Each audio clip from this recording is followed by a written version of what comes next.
Okay, so let's talk about spares. Now, obviously, the spares you carry are going to be to parts that you actually have on your boat. So all of this is boat specific. As far as sails and rigging goes, you want to carry spare shackles, spare blocks. I just recently had one of these stainless steel twist shackles crack on me. Stainless steel work hardens over time, especially if it has fairly high loads on it, it can crack on you.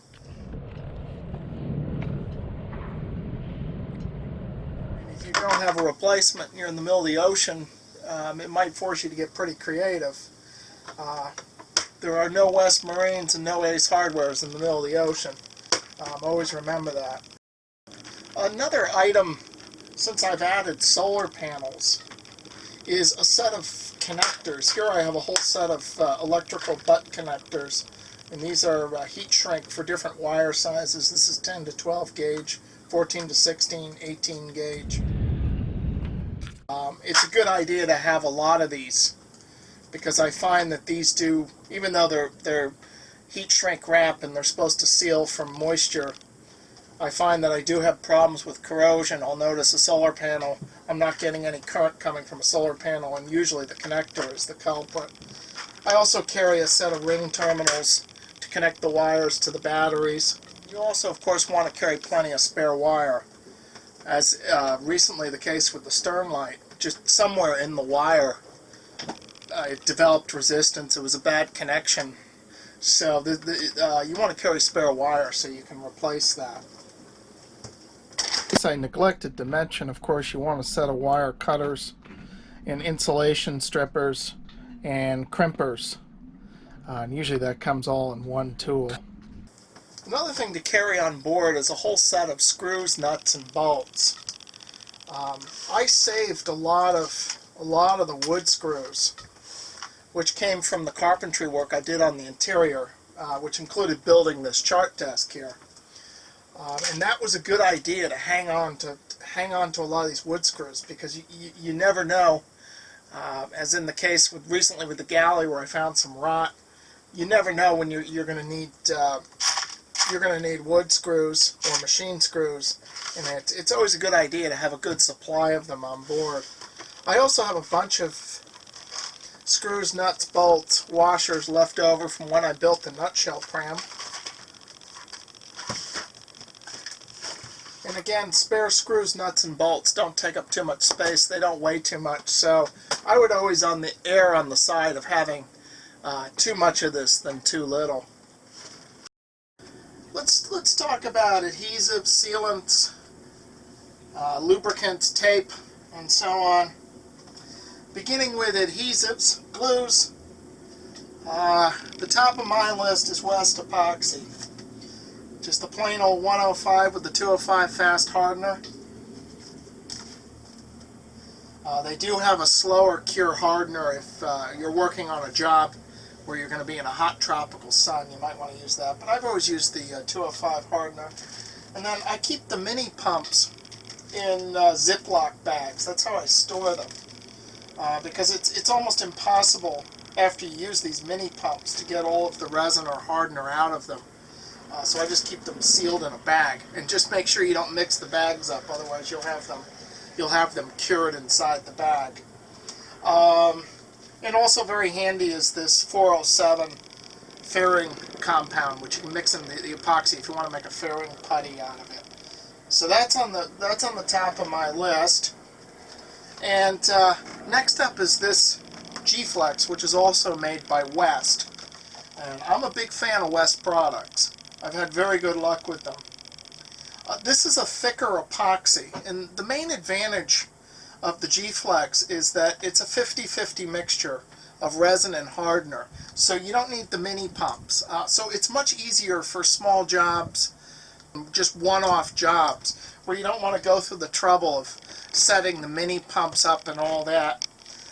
You just want to be able to mix up some epoxy and quickly glue something. I find this is where this really comes in handy.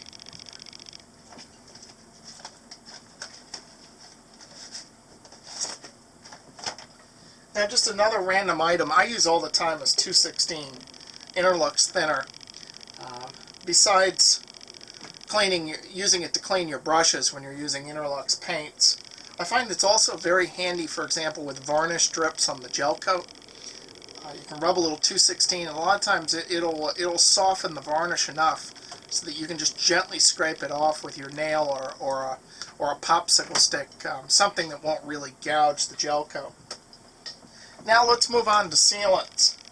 And these days, there's really, for most jobs above the waterline, there's really only one kind of sealant I use, which is 100% pure silicone. And this is the cheap stuff. I got this in a hardware store, which I find works well in a lot of applications. If I'm sealing up things like port lights, I'll still spend the extra money to get the 3M Marine pure silicone sealant. But I have found for sealing deck hardware, things like that, pure silicone. I've used 4200, I've used Lifecaulk, the polysulfide sealants, and I found just nothing works as well as pure silicone. But you cannot use this below the waterline. Below the waterline, I'll go with 4200. Now finally we have lubricants. WD-40. Also this corrosion black. This is good for electrical connections. So it acts as both a lubricant and helps fight corrosion on electrical terminals and connections. And then for tough nuts and bolts that you can't remove, of course, liquid wrench. And then finally tape. Duct tape, of course. Also electrical tape. Carry several rolls of electrical tape. It's cheap, has a lot of uses. It stretches. Masking tape for paint and varnish jobs. The other thing is this clear Gorilla Tape. This is very handy for, I find, for sail repairs. If you have to sew a tear in a sail, tape it with Gorilla Tape first, and then sew it. And the Gorilla Tape will hold everything in place while you're sewing. So I recommend the Gorilla Tape. Okay, so let's talk about materials you want to carry on board if you're going to go long distance cruising. If you're a sailboat, which is most typically the case, I would put first up on the list is spare sailcloth so you can sew patches in your sails. The best way to get a hold of some spare sailcloth is next time you order a sail or suit of sails from your sailmaker, ask them to send you some offcuts along with the sails. I've never been charged for offcuts. And that way you will have the same cloth that he made the sails out of. As you can see, I have white cloth here and I have some tan bark cloth. It is absolutely essential, I would say, that you carry spare sailcloth. Don't just carry that sail repair tape. I find that, despite what the advertising might say, that it'll permanently repair tears in sails. That has not been my experience. You want to have sailcloth, as we spoke of earlier. You want to have a set of sail needles, which brings us to the next item. Is you want to have plenty of twine for sewing sails. Here's polyester wax twine.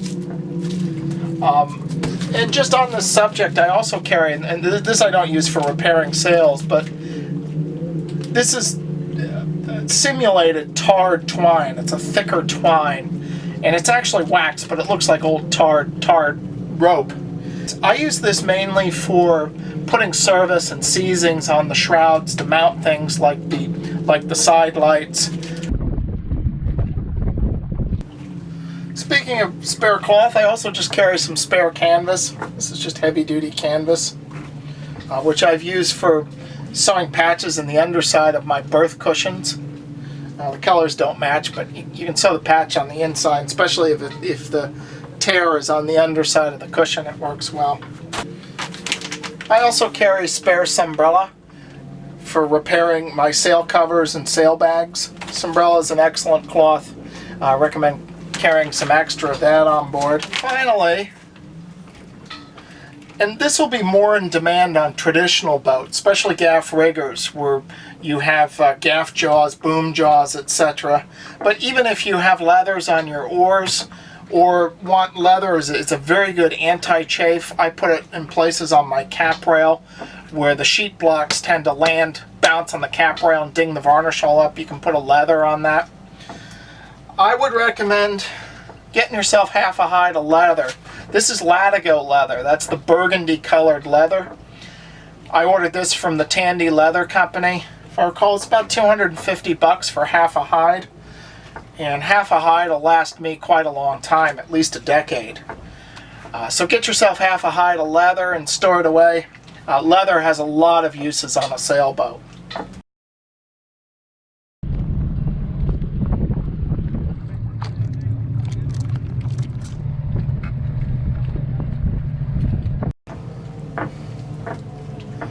Elsewhere in materials that you want to carry on board is just what we used to call small stuff.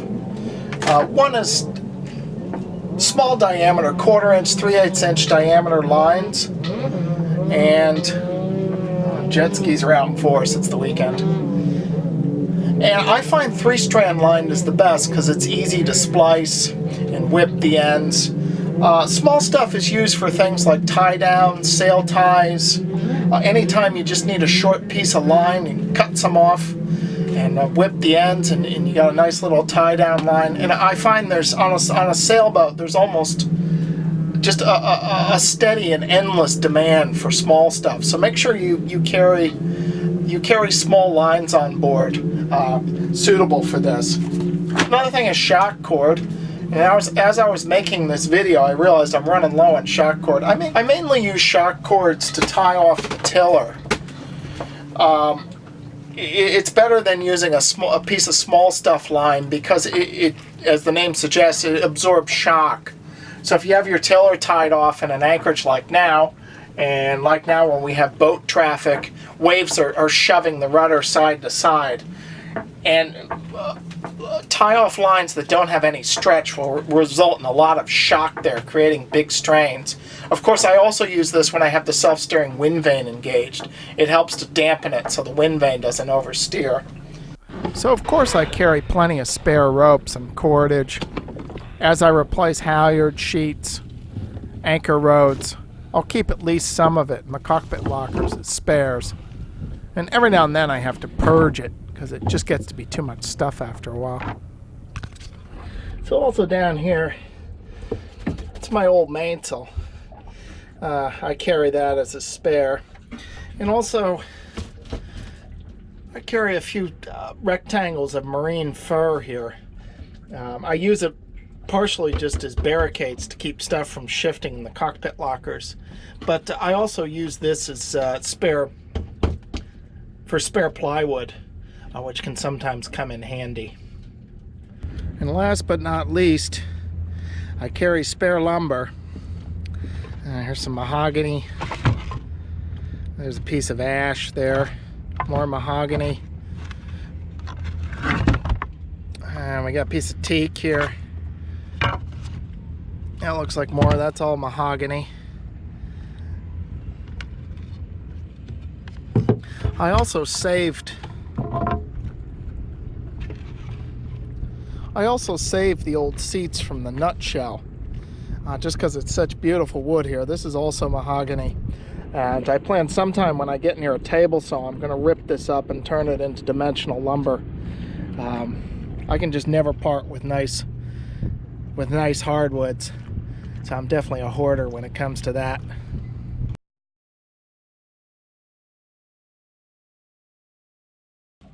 So now we move on to part B here.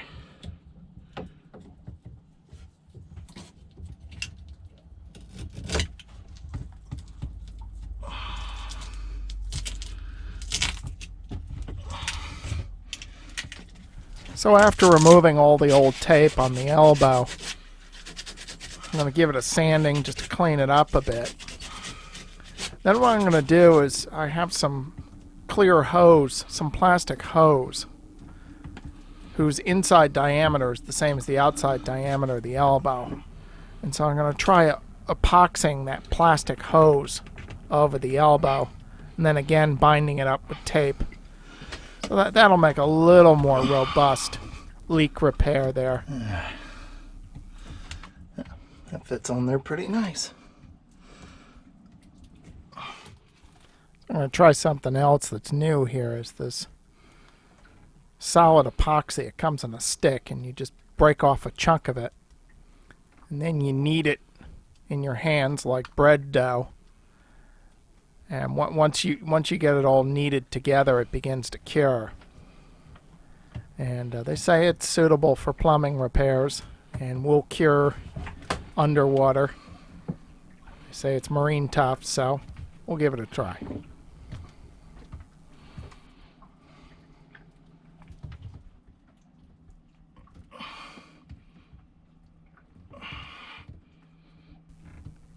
So once I have the epoxy smushed into place, then I'll put the clear plastic hose over it. And then I'm going to use plastic electrical tape as a clamping mechanism there to hold it on while the epoxy cures.